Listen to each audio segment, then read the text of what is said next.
Imaginez un relief montagneux sillonné de routes sinueuses. Le spectacle est superbe, mais y circuler prend beaucoup trop longtemps. Savez-vous ce qui a été entrepris en Chine, dans la province du Guizhou? Une vaste chaîne a été dynamitée afin d'y ériger un pont. Mais il ne s'agit pas d'un simple ouvrage, c'est un authentique chef-d'œuvre d'ingénierie. Prenons donc la route pour le franchir. Les riverains affirment qu'il n'existe pas la moindre étendue plane dans le Guizhou. Plus de 90% du territoire est formé de montagnes et de collines. Ce décor, aussi splendide soit-il, engendre de lourdes contraintes logistiques. Venir en touriste pour admirer les paysages diffère grandement du fait d'y vivre et de devoir s'y rendre au travail quotidiennement. Les trajets imposaient de longs détours sur des routes tortueuses et des pentes abruptes. Un déplacement pouvait durer près de 2 heures. Des ingénieurs ont toutefois édifié un pont ramenant ce temps à 120 secondes. Ils ont littéralement fendu une montagne, traçant une entaille en V dans la roche. Une route a ensuite été percée à travers le massif, puis prolongée vers un pont élevé franchissant un immense canyon. L'ensemble est conçu avec une telle précision que l'on perçoit à peine la transition entre la section creusée dans la montagne et le pont. Sa longueur totale atteint 2900 mètres, soit environ un tiers de la hauteur de l'Everest. Pourtant, c'est moins sa portée que son élévation qui impressionne. Le pont du canyon de Huajiang est réputé le plus haut du monde. Imaginez-vous conduire à près de 620 mètres au-dessus du sol, soit presque 6 fois la hauteur de la Statue de la Liberté.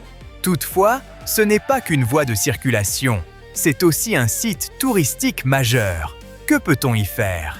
Se promener et contempler le panorama n'en constitue qu'un aspect. Un ascenseur panoramique vitré relie l'autoroute au fond du canyon. Vous pouvez déjeuner dans un café sur 2 niveaux aménagé dans l'une des tours, avec une vue remarquable. On trouve également une cascade artificielle et une passerelle en verre dans la zone basse du parking. Enfin, le point le plus marquant réside dans les activités extrêmes, notamment une plateforme de saut à l'élastique. Vous vous sanglez à un élastique et vous élancez dans le vide. Très peu pour moi. Quant aux amateurs de sensations fortes, des compétitions de base jump y sont aussi organisées. Vous sautez d'une hauteur vertigineuse, équipé d'un parachute ou d'un wingsuit, puis vous filez à travers le canyon à toute vitesse, tel un rapace.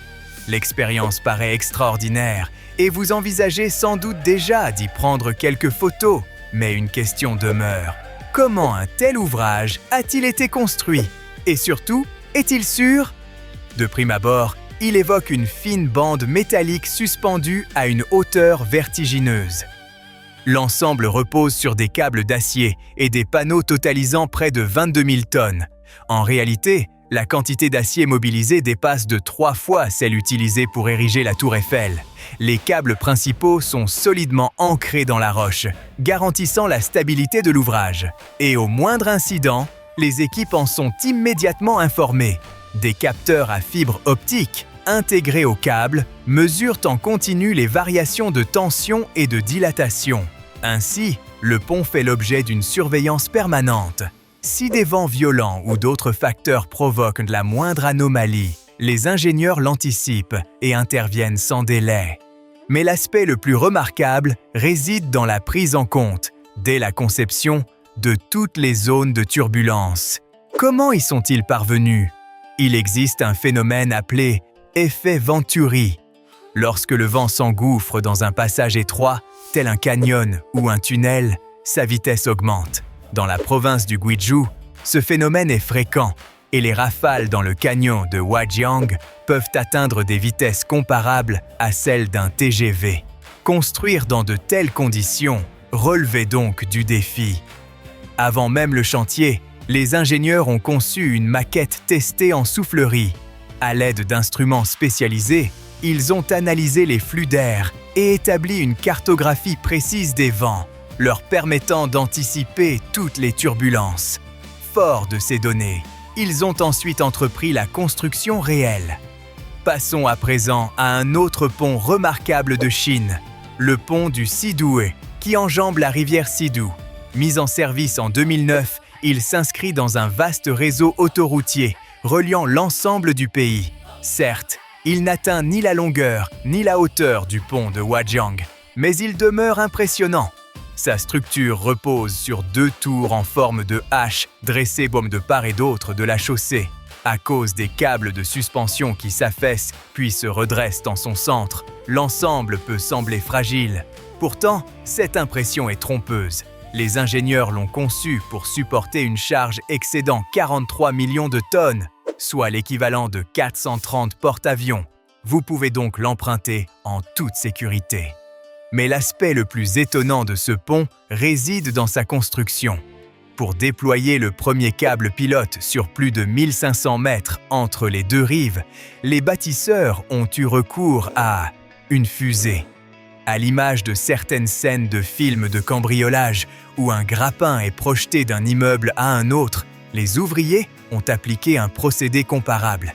Il est peu probable que vous imaginiez qu'un pont puisse être édifié de cette manière. Quittons à présent ces géants technologiques pour découvrir une structure bien plus rudimentaire, mais aussi plus périlleuse.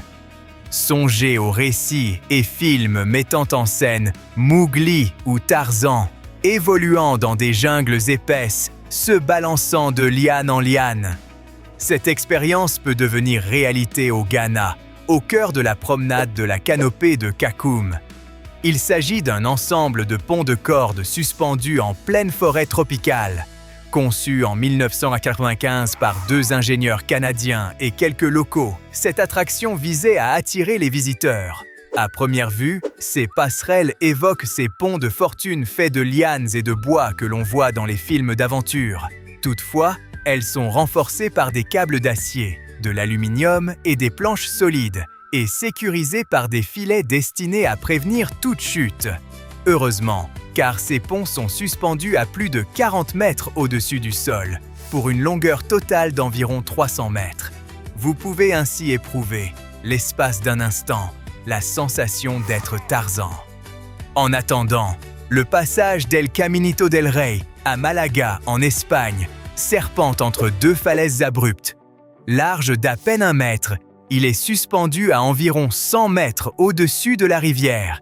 Il s'agit d'un sentier extrêmement étroit, où un léger vertige peut vite s'installer.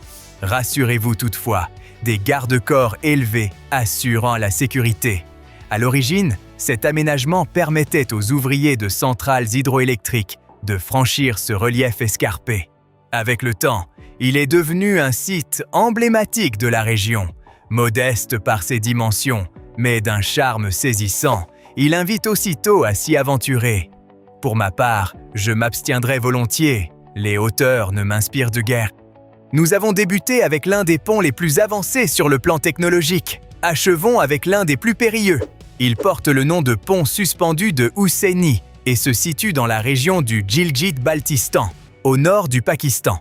Longtemps, les habitants de cette zone sont restés isolés du reste du pays en raison du relief montagneux et de l'absence d'infrastructures routières. Les plus aisés pouvaient s'y rendre par avion, tandis que tous les autres dépendaient d'une simple traversée à pied. Par la suite, une route fut aménagée, accompagnée de plusieurs ponts en bois précaire, dont le plus célèbre demeure celui de Husseini. Si vous vous tenez à son entrée, il est probable que vous hésitiez avant de vous engager. Aujourd'hui, son apparence est plus rassurante, mais autrefois, de nombreuses planches faisaient défaut et de violentes rafales faisaient osciller l'ensemble latéralement. Aucun filet ni garde-corps ne venait sécuriser le passage. En 2011, la mousson a détruit l'ouvrage, qui a ensuite été entièrement reconstruit. Il repose désormais sur des câbles d'acier et des planches solides, et des installations de tyroliennes et de vélos aériens ont été aménagées à proximité. Ce lieu est devenu une destination prisée des visiteurs. Si vous aimez éprouver vos nerfs et que l'univers d'Indiana Jones vous attire, cet endroit devrait vous séduire. Et moi, je me contenterai de vous regarder.